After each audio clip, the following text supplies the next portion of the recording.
साल 2027 ਦੀਆਂ ਵਿਧਾਨ ਸਭਾ ਚੋਣਾਂ ਤੋਂ ਪਹਿਲਾਂ ਪੰਜਾਬ ਦੀ ਸਿਆਸਤ ਪੂਰੀ ਤਰ੍ਹਾਂ ਭਖਦੀ ਦਿਖਾਈ ਦੇ ਰਹੀ ਹੈ। ਇਹਨਾਂ ਚੋਣਾਂ ਤੋਂ ਪਹਿਲਾਂ ਸਾਰੀਆਂ ਸਿਆਸੀ ਪਾਰਟੀਆਂ ਨੇ ਕਮਰ ਕੱਸ ਲਈ ਹੈ। ਪੱਬਾਂ ਭਾਰ ਰਾਜਨੀਤੀ ਹੋ ਰਹੀ ਹੈ। ਦਲ ਬਦਲੀਆਂ ਦਾ ਦੌਰ ਵੀ ਜਾਰੀ ਹੈ। ਸਾਰੀਆਂ ਪਾਰਟੀਆਂ ਆਪੋ ਆਪਣੀ ਸਰਕਾਰ ਬਣਾਉਣ ਦੇ ਦਮਗਜੇ ਵੀ ਮਾਰ ਰਹੀਆਂ ਨੇ। ਇਸ ਕਰਕੇ ਜ਼ਮੀਨੀ ਪੱਧਰ ਤੇ ਵੀ ਵੱਡੇ ਲੀਡਰ ਉਤਰੇ ਹੋਏ ਨੇ, ਲੋਕਾਂ ਦੀ ਸਲਾਹ ਵੀ ਜਾਣ ਰਹੇ ਨੇ ਤੇ ਹਰ ਪਾਰਟੀ ਦਾਅਵਾ ਕਰ ਰਹੀ ਹੈ ਕਿ ਇਸ ਵਾਰ ਲੋਕ ਉਹਨਾਂ ਦੇ ਹੱਕ ਦੇ ਵਿੱਚ ਭੁਗਤਣ। ਜਦੋਂ ਉਹਨਾਂ ਦੀ ਸਰਕਾਰ ਬਣੇਗੀ ਤਾਂ ਪਹਿਲ ਦੇ ਆਧਾਰ ਤੇ ਆਪਣੇ ਹਲਕੇ ਦੇ ਲੋਕਾਂ ਨੂੰ ਉਹ ਸਾਰੀਆਂ ਸਹੂਲਤਾਂ ਦੇਣਗੇ ਜਿਹੜੀਆਂ ਸਹੂਲਤਾਂ ਪਿਛਲੀਆਂ ਸਰਕਾਰਾਂ ਨੇ ਵਾਅਦੇ ਕਰਕੇ ਵੀ ਨਹੀਂ ਦਿੱਤੇ।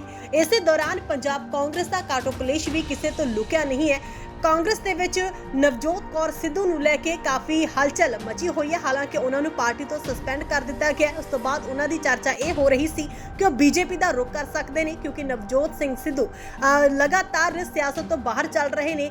ਇਸੇ ਦੌਰਾਨ ਨਵਜੋਤ ਕੌਰ ਸਿੱਧੂ ਦਾ ਨਾਮ ਵੀ ਬੀਜੇਪੀ ਦੇ ਵਿੱਚ ਸ਼ਾਮਲ ਹੋਣ ਨੂੰ ਲੈ ਕੇ ਕਈ ਨੇਤਾਵਾਂ ਦੇ ਨਾਲ ਜੋੜਿਆ ਗਿਆ ਸੀ, ਕਿਉਂਕਿ ਉਹਨਾਂ ਨੇ ਅਮਿਤ ਸ਼ਾਹ ਦੀ ਕਾਫੀ ਤਾਰੀਫ ਕੀਤੀ, ਜਿਸ ਤੋਂ ਬਾਅਦ ਚਰਚਾ ਛਿੜ ਗਈ ਕਿ ਅੱਜ ਕੱਲ ਬੀਜੇਪੀ ਦੀ ਚਰਚਾ ਨਵਜੋਤ ਕੌਰ ਸਿੱਧੂ ਕਾਫੀ ਕਰ ਰਹੇ ਨੇ। ਇਸ ਕਰਕੇ ਉਹ ਨਵਜੋਤ ਕੌਰ ਸਿੱਧੂ ਬੀਜੇਪੀ ਦੇ ਵਿੱਚ ਸ਼ਾਮਲ ਹੋ ਸਕਦੇ ਨੇ, ਪਰ ਇਹ ਸਾਰੀਆਂ ਅਫਵਾਹਾਂ ਹੀ ਨਿਕਲੀਆਂ। ਪਰ ਹੁਣ ਜਾਣਕਾਰੀ ਮਿਲ ਰਹੀ ਹੈ ਕਿ ਉਹ ਰਾਜਨੀਤੀ ਹੀ ਛੱਡ ਰਹੇ ਨੇ।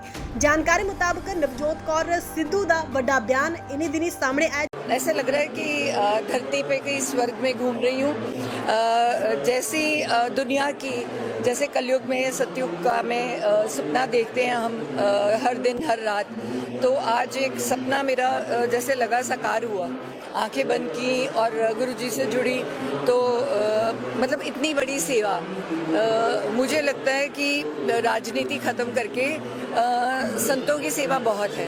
जो गुरुजी जैसे संत हैं ना, वो ही इस धरती को संभाल लेंगे अगर ये राजनीतिक लोग दूर हो जाएं, क्योंकि आजकल राजनीतिक लोग अपनी पहचान को भूल चुके हैं। पहले वाले जो राजे महाराजे थे, जो राज करते थे, वो अपने ऊपर ब्राह्मण बिठाते थे, तो जो उनको सत्य के मार्ग पे चलाते थे। तो आज जो कुर्सी पे बैठ जाता है तो वो सोचता है शायद मैं ही पता नहीं कुछ बन गया हूँ। तो भगवान तो कुर्सी देता है किसी को काम करने के लिए कि आप कैसा काम करते हो उस पर बैठ के। तो ये देखो, ये इन लोगों को असली कुर्सी मिली हुई है, तो ये संतों के शरण में रहें तो कहीं ना कहीं लगता है कि धरती बाहर वाली जो दुनिया है उससे बच के हट के भी एक दुनिया है जो हमारे सपनों की दुनिया है। मैम, आज यहाँ पर शादियाँ हुई हैं 7 जोड़ों की बिना दहेज के। आपने खुद भी देखा 17 मिनट में शादी हुई और 1 रुपया भी दोनों पक्षों की तरफ से नहीं लिया गया। क्या बोलना चाहेंगे इस बारे में? हमारे घर में भी ऐसी शादियाँ होती हैं। मेरी और नवजोत की शादी भी ऐसी हुई, मेरी बेटी और बहुरानी की शादी भी ऐसे हुई। और हमारा जितना बन पाता है हमारी टीम से, तो हम भी 100 लड़कियाँ ऐसी ही ढूंढते हैं जिनके माँ बाप ना कर सके, खुद ही सामान इकट्ठा करते हैं कि ताकि हम उनकी कहीं ना कहीं सबसे बड़ी सेवा है कन्यादान। अगर धरती पे कोई दान है तो वो कन्यादान है।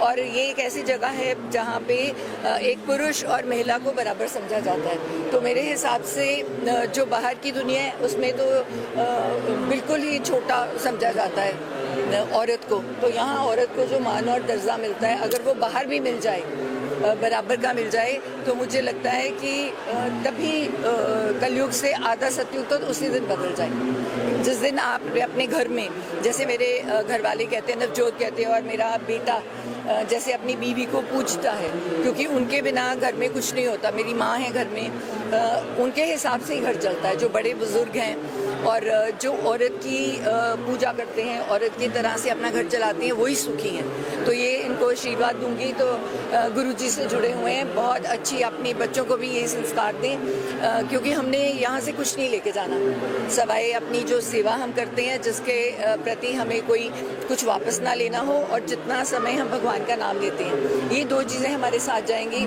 तो मेरा सबसे अनुरोध है कि इन 2 चीज़ों के सवाए सब बेकार है।